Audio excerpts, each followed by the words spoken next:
Gerald Blackwell walked through the wrought iron gates of Oakwood, cemetery with measured steps, the autumn leaves crunching beneath his polished shoes.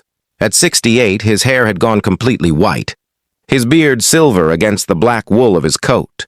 He made this walk every Sunday, rain or shine, visiting the grave of his son Matthew, who had died 5 years ago at the age of 32. Gerald was worth nearly $4 billion, built from a lifetime of shrewd investments and successful business ventures. But none of that wealth could bring back his son. Matthew had been his only child, the center of his world after. Gerald's wife had passed away from cancer when Matthew was just 10. Father and son had been inseparable, until a drunk driver had taken Matthew away one rainy April evening. As Gerald approached Matthew's grave, a simple but elegant headstone of polished granite, he stopped abruptly. Two small figures knelt before it, their heads bowed. They were girls, identical twins, perhaps 7 or 8 years old, wearing matching coats, one red, one yellow. Their dark hair was pulled back in ponytails, and they held hands as they knelt in the fallen leaves. Gerald's first instinct was to wait, to give them privacy. But curiosity and confusion held him in place. Why would children be visiting Matthew's grave?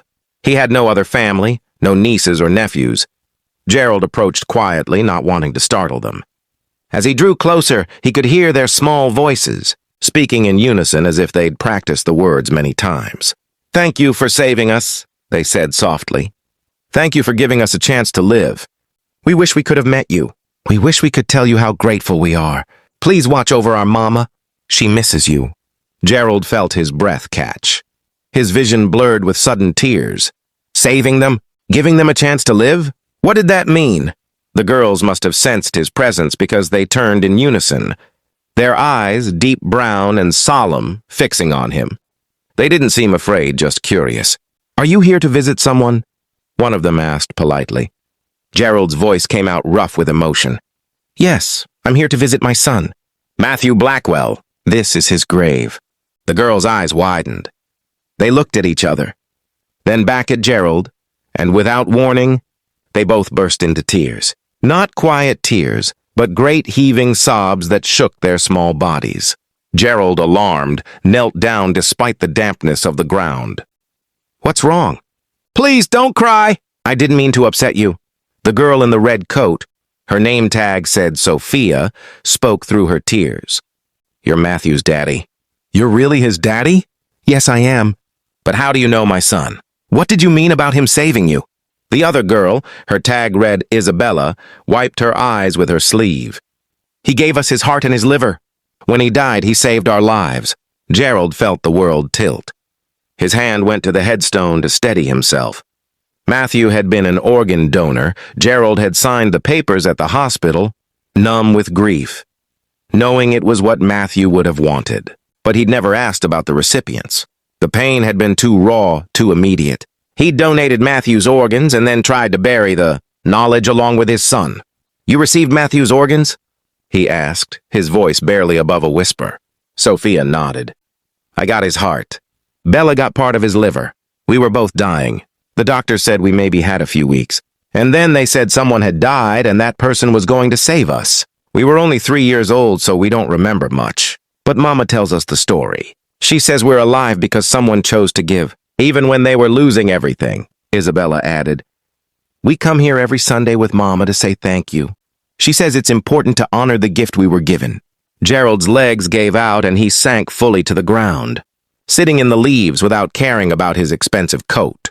Tears streamed down his face. "Matthew saved you." "My son saved you."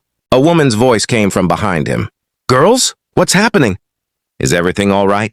Gerald turned to see a woman in her late 30s hurrying toward them. Concern etched on her face.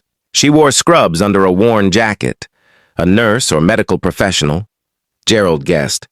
She was pretty, despite the worry lines, with the same dark hair as her daughters. "Mama!" Isabella called out. "This is Matthew's father. This is the daddy of the man who saved us." The woman stopped, her hand going to her mouth. "Mr. Blackwell? You know who I am?" Gerald managed. "I researched you. After the transplants, I wanted to know about the family who'd made such an incredible gift. But I was told you didn't want contact with the recipients. I respected that, but She trailed off, tears in her own eyes now. I've wanted to thank you for 5 years. To tell you what your son's sacrifice meant. Gerald struggled to stand, and the woman rushed forward to help him. The girls hovered nearby, still sniffling. I'm Elena Rodriguez, the woman said. And these are my daughters, Sophia and Isabella. They're alive because of your son.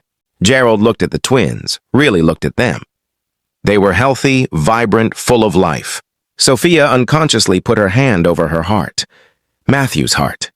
Isabella stood close to her sister the way twins do, two halves of a whole. Tell me, Gerald said hoarsely. Tell me everything. I need to know. They sat together on a nearby bench. The girls on either side of Gerald while Elena told the story.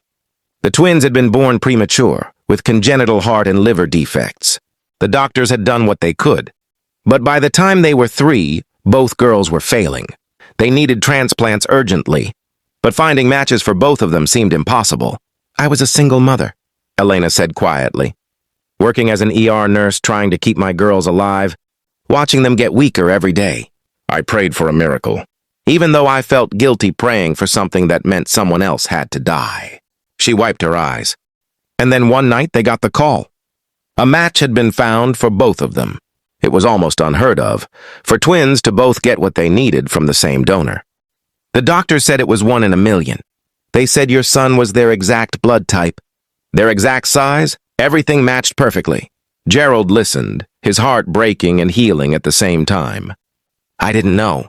I signed the papers, but I couldn't face knowing who received his organs. It felt like losing him all over again. I understand, Elena said. But Mr. Blackwell, you should know. Your son didn't just save my daughter's lives. He saved mine too. I was drowning in medical debt, in grief, in fear. The transplants gave me my girls back. I got to watch them grow up. I got to see them start school, make friends, live normal lives. Every day with them is a gift from your son.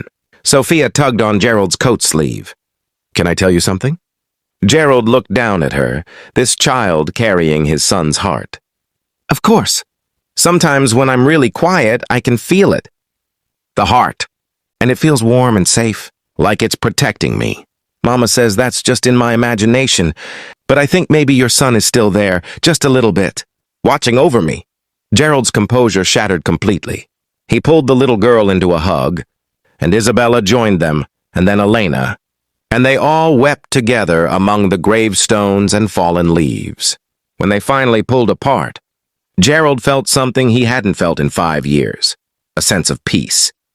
Matthew was gone, but he lived on, not just in memory, but in these 2 bright-eyed girls who visited his grave every Sunday to say thank you. Would you tell me about him? Elena asked. About Matthew? The girls know he saved them, but they don't know who he was. And so Gerald talked. He told them about Matthew's love of music, how he'd played guitar and written his own songs. He told them about Matthew's work at a non-profit that helped homeless youth, about his terrible jokes and his generous heart. He told them about the father-son, fishing trips, and the way Matthew had taken care of Gerald after his wife died. He was the best person I've ever known, Gerald said. And I've been so angry that he was taken so young. I've spent 5 years asking why. Why him? Why my son? He looked at the girls. But now I see. He didn't just die. He gave life. He saved you. Over the following weeks, Gerald became part of the Rodriguez family's life. He learned that Elena was struggling financially despite working full-time as an ER nurse. The ongoing medical care for the twins, while covered by insurance, still involved co-pays and expenses that added up. Elena's car was on its last legs. Her apartment was small and run down, and she worked extra shifts whenever she could to make ends meet.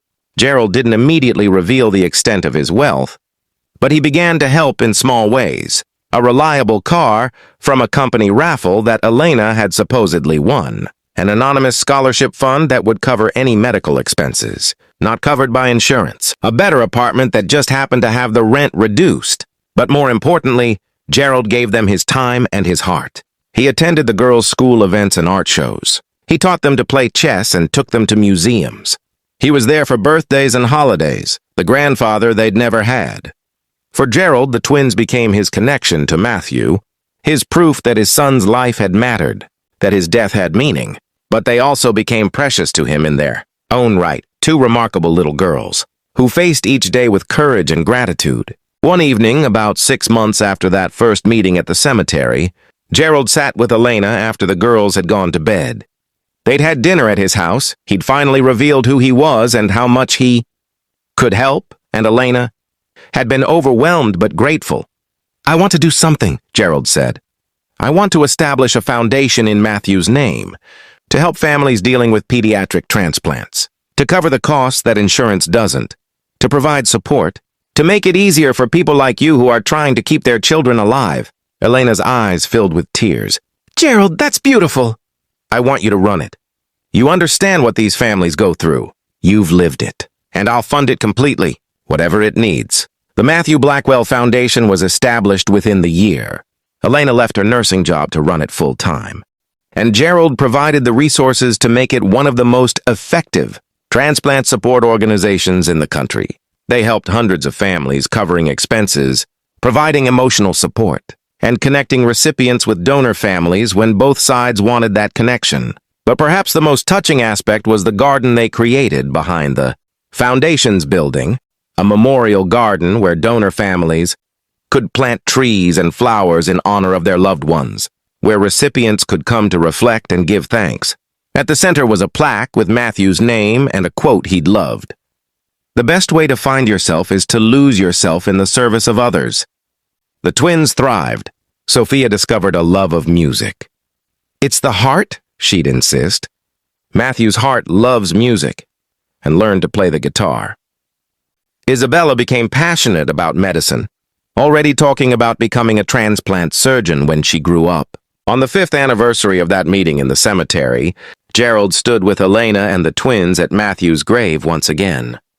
But this time they weren't alone.